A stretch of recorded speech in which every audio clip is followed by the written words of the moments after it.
So here we have my video for Lab2 Experiment2, where we have the use of a state machine or the use of edge detection to turn this LED off and on using this switch. So when I press the switch and let go, it turns off. And if I press it again, it'll turn on and it'll stay on even after I let go of it. So this is using the state machine first, and we'll take a look at that.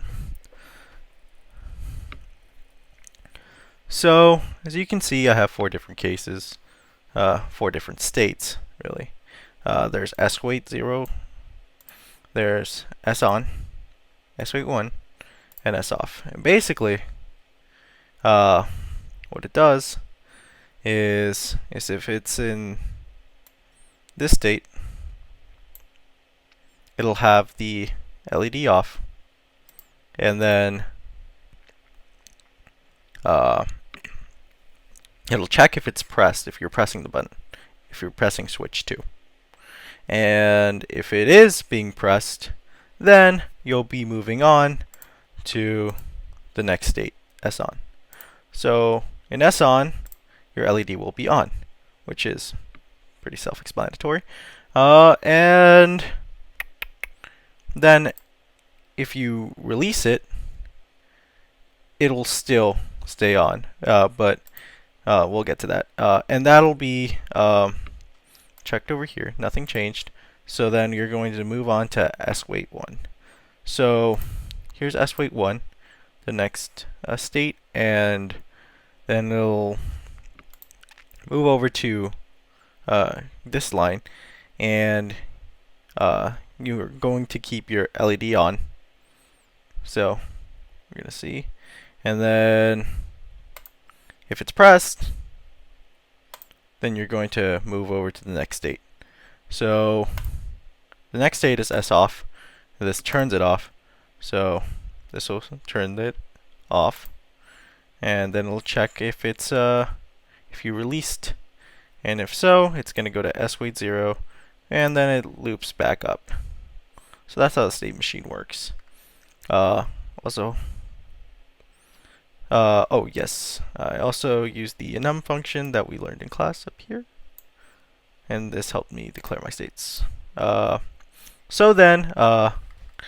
as you saw, that worked. Down here, however, we have edge detection. We have it using edge detection, and let me just uncomment that and comment this state machine part out. Ooh, I do not want to do that. Okay, give me a second.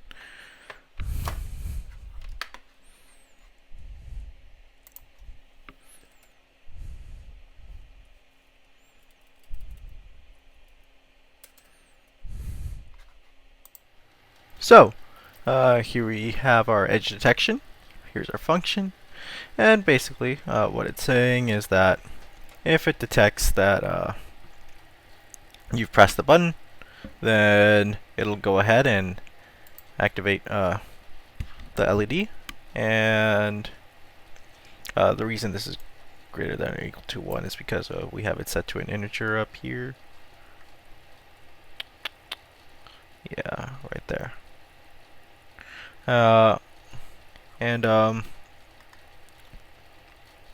If not, then it'll go ahead and